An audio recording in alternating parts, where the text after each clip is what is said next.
જય શ્રી કૃષ્ણ। આજે આ વિડીયોમાં સાંભળશું પાશા કુંસી એકાદશી ક્યારે છે, તેની પૂજન વિધિ અને શું છે આ એકાદશીનું મહાત્મ્ય। પાશા કુંસી એકાદશી આસો મહિનાની શુક્લ પક્ષમાં તારીખ 27/10 મંગળવારના રોજ આવે છે। આ એકાદશી ભગવાન વિષ્ણુ નારાયણને સમર્પિત છે। આ દિવસે પ્રાતઃકાળે ઉઠી સ્નાન આદિ કાર્યથી પરવારી માતા લક્ષ્મી સહિત વિષ્ણુ નારાયણની પૂજા કરવી, ધૂપ દીપ ફળ મીઠાઈ આદિથી પૂજા અર્ચના કરવી। આ દિવસે ઉપવાસ કરવો, સાત્વિક ભોજન લેવું। આ દિવસે ભાત ખાવા નિષેધ છે। આ એકાદશીના દિવસે શ્રીમદ ભાગવત મહાપુરાણ તથા વિષ્ણુ સ્તોત્ર તથા ભાગવત ગીતાના અધ્યાયનો પાઠ કરે છે અથવા સાંભળે છે તો તેને મહાપુણ્ય પ્રાપ્ત થાય છે। શ્રી કૃષ્ણ ભગવાન યુધિષ્ઠિર રાજાને કહે છે, હે પાંડુપુત્ર, આ એકાદશી એ સ્વર્ગ તથા મોક્ષ દેનાર એવા શ્રી નારાયણ ભગવાનની પૂજા મનોકામના સિદ્ધ માટે કરવી। ઇન્દ્રિયોને સંયમમાં રાખી લાંબા સમય સુધી તપ કરવાથી જે ફળ મળે છે તે ભગવાન નારાયણને નમસ્કાર કરવાથી મળે છે। જે વ્યક્તિ મોહને વશ થઈને ન કરવાના કામ કરે છે તેના પાપ આ વ્રતથી નાશ પામે છે।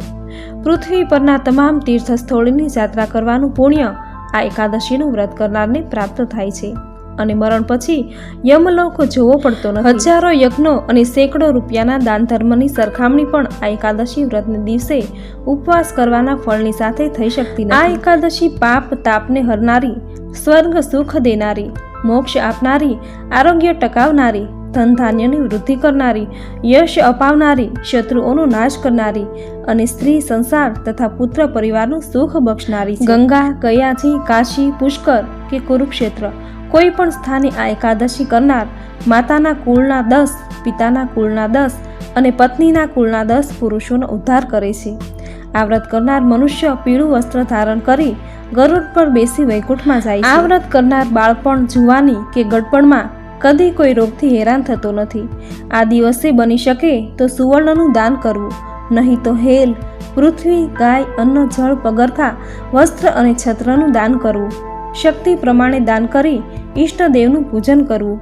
જે પુરુષ આ દિવસે તળાવ ખોદાવે છે, બગીચા બનાવે છે, ધર્મશાળા બંધાવે છે, અન્નાલય ઉઘાડે છે અને ગરીબો માટે મફત દવાખાના શરૂ કરે છે એને યમની યાતના ભોગવવી પડતી નથી। પ્રમાણ પુરાણમાં પાશા કુંસા એકાદશીનું ખૂબ મહાત્મ્ય વર્ણવેલું છે। આ વ્રતમાં ફળાહાર કરી આખો દિવસ ઉપવાસ કરવો, ભગવાન શ્રી હરિનું નામ કીર્તન કરવું તેમજ તુલસી માતાની પૂજા કરવી, ભગવાન શ્રી હરિ વિષ્ણુની ધૂપ દીપ નૈવેદ્ય આદિથી પૂજા અર્ચના કરવી।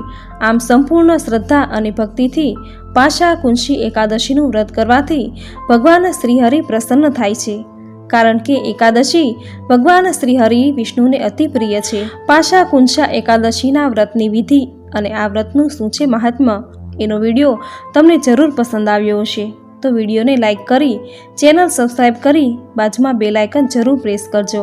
સાથે કોમેન્ટમાં જય શ્રી કૃષ્ણ કે પછી જય શ્રી હરિ કે પછી જય શ્રી નારાયણ જરૂર લખજો। આવી જ ધાર્મિક માહિતી નવા ધાર્મિક વિડીયો સાથે ફરી મળીશું। ત્યાં સુધી આપ સૌને મારા જય શ્રી કૃષ્ણ।